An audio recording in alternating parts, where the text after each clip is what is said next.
আমরা রাঘব ভবনে রয়েছি। আজ দণ্ড মহোৎসব দেখে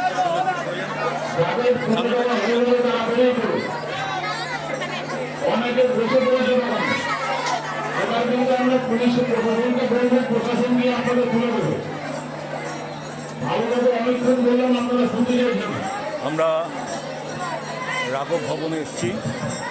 এটা হচ্ছে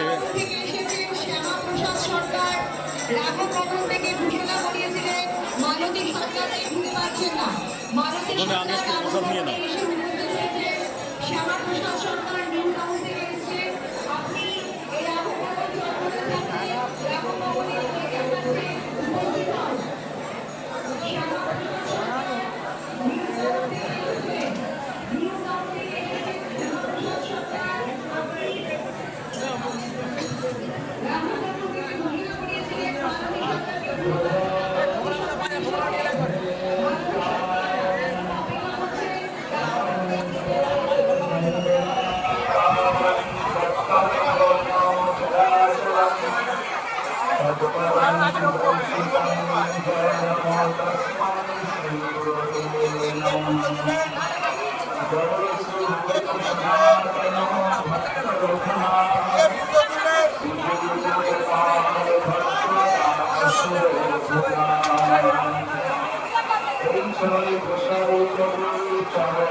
আমরা রাঘব ভবনে এসেছি। রাঘব ভবনে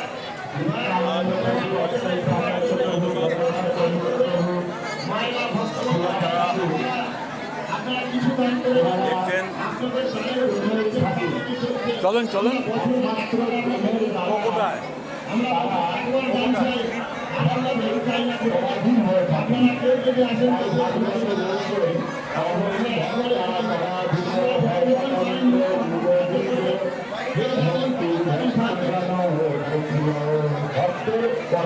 ভগবান।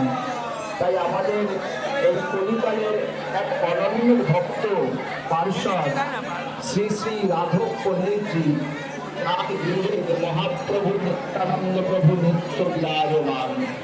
সেটা সম্ভব কি করে হয়েছে? কারণ মহাপ্রভু নিজেই বললেন, পার্থ মালাকার তুমি যেখানে থাকো এই সামনে দেখা করো, পার্থ মালাকার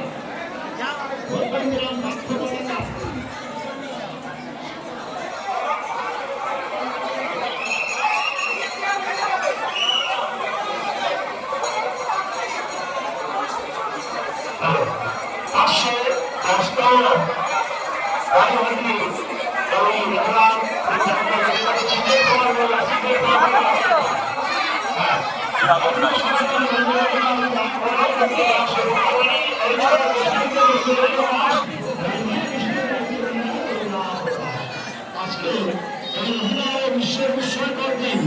আমি একটা জায়গাতে যেটা করতে সম্ভব হবে আমরা রানীহাটির রাঘব ভবনের দণ্ড মহোৎসবকে আমরা জাতীয় মহোৎসব ঘোষণা করার জন্য সরকারি দপ্তরে অনুরোধ করেছি এবং ৫,০০০ সই নিয়ে আমি অলরেডি বিদেশে পাঠিয়ে যাচ্ছি সমস্ত দপ্তরে। আমাদের বাংলার কেন সারা পৃথিবীর গর্ব হচ্ছে বাংলাদেশ দণ্ড মহোৎসব। রাঘব পণ্ডিতজি আমাদের দণ্ড মহোৎসব কি